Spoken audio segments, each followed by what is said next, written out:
narito na naman tayo para sa isang napaka-sweet at nakakakilig na love story nila Kalingap Edu at Ate Viancy. Tulad mo ay aking makilala at kung ano.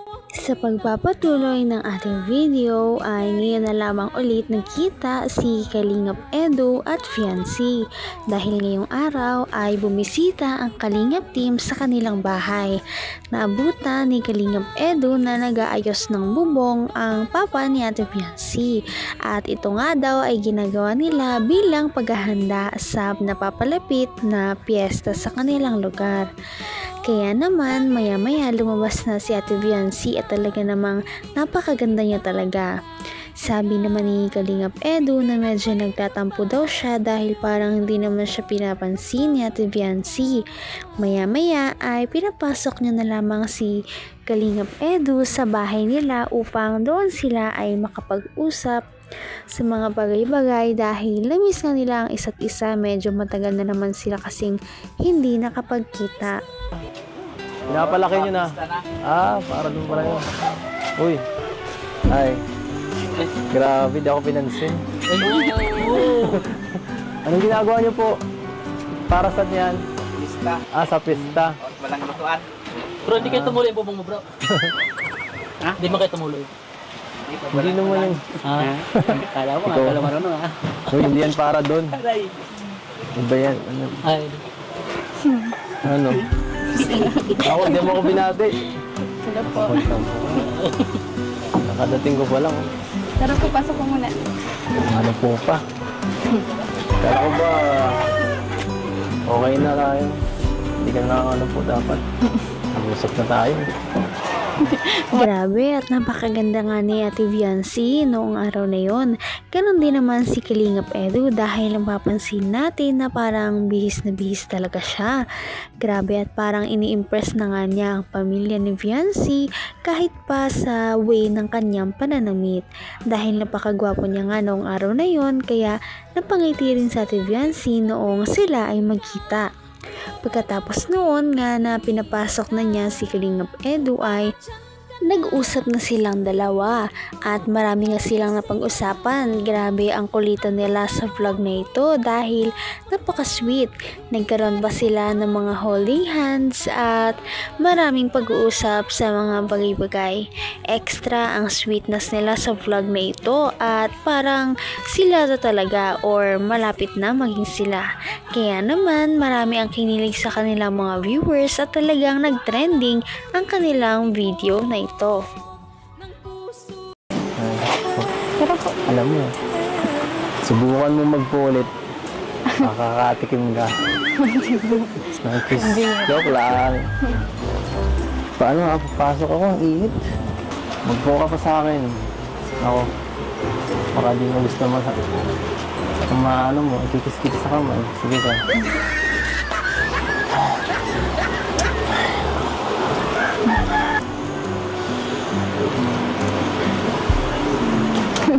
Hindi ba? Gusto niyo pang tubig? Ha? Tubig po. Gusto ko. Hindi, kahit di na. Okay lang ako. Diyan ka lang. Ano? Ang ginagawa mo ngayon? Wala. Hinintay mo ako, ganun. Alam mo naman darating ako. So, ano? Parang di ka naghanda. Kilig na kilig ang mga viewers dahil sa mga ginagawa ni Kalingap Edu. Talaga namang parang inaasar niya si Ate Viancy porket alam niya na hindi may iwasan ni Ate Viancy na mag-post sa kanya dahil magalang ang bata si Viancy at medyo mahiyain.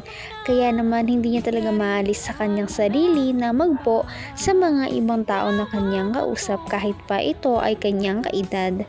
Sabi ni Kalingap Edu na meron na siyang punishment kada magsasabi siya ng po kapag kausap niya si Kalingap Edu.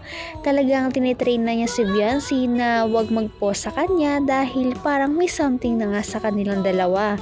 At kung magkakaroon o matutuloy man ay ayaw niya na nagpo-po sa kanya si Ate Viancy dahil kung magpo-po si Ate Viancy ay para lamang silang magtropa.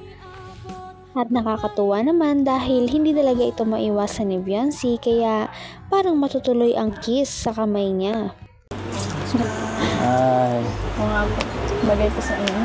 kaya, narinig ko yun ah. Ito, sinasadya mo ah. Sinasadya mo yata eh. Ba't ka namumula? Ayan. Nakakadalawa ka na. Namumuro ka na. Ito na lang. So, pagkakataon na lang.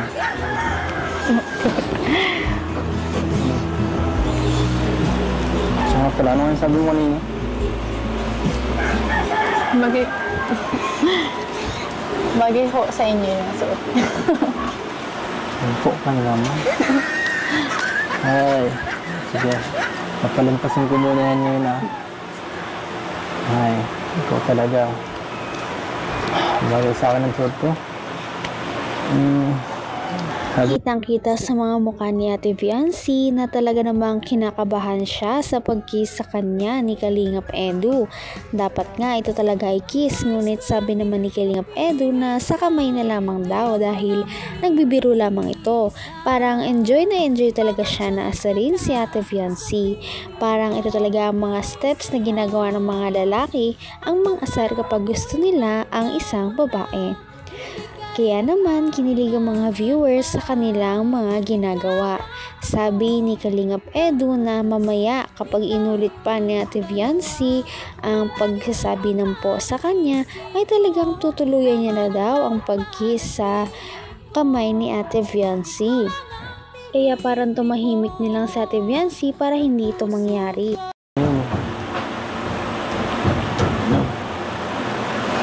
Ano yung tingin na yan?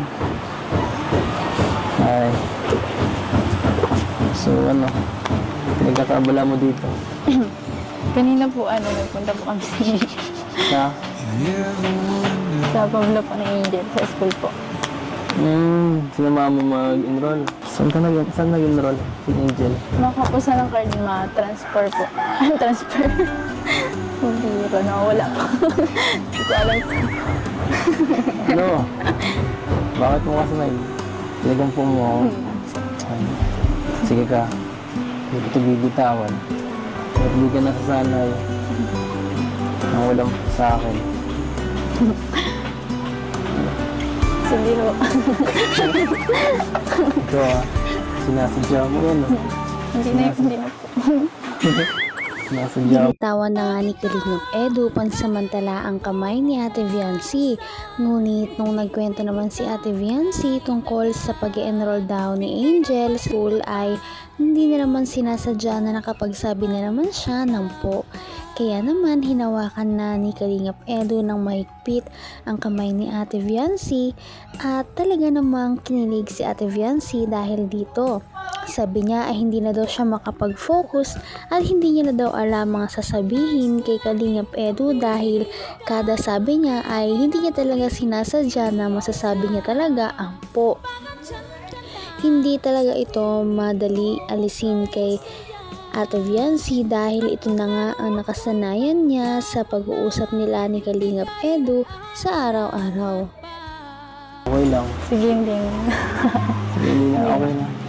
Okay na lang kahit mo ganito, kahit walang po. Hindi na. Dapat sa mga 5 minutes try natin na hindi ka magpo sa akin habang naka-holding hands. Ano, okay ba yun? Pabor lang. Bakit mo ko tinatawanan? Siya nga pala, kumusta yung pagmumotor mo? Marunong ka na? Hindi, nakita ka namin na kanina, nakamotor ah. Yung pinsan ko po iyon. Kala ko kung sino. Yan ha, nagpo ka na naman ngayon lang. Dahil dyan mag-penalty ka. Another 1 minute. Gusto mo lang talaga, hanggang mamaya ano. Hindi po. Nagpapuwis yung kamay mo. Nawakan niyo po ay. Sige na, hindi na po. Ang punishment nga na ito ni Ate Viancy ay talaga namang nag-level up dahil sabi ni Kalingap Edu na hindi niya na daw i-kiss ang ni Ate Viancy.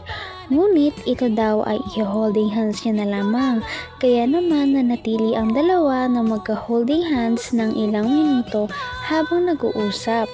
Talagang gusto na nga ni Ate Viancy na kumalas, ngunit hindi talaga siya makapalag kay Kalingap Edu dahil talaga namang inaasar talaga siya nito dahil kasalanan niya naman daw iyon na nagpopo daw siya.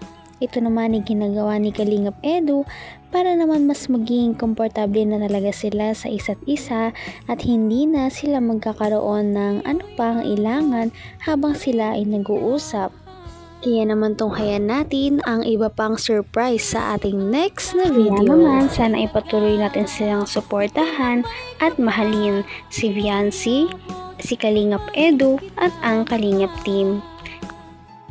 Yun lamang at maraming salamat sa panonood. Abangan natin kung magkakatuluyan ba talaga si Kalingap Edu at Viancy. Hanggang sa muli. Bye! Ngayon'y abot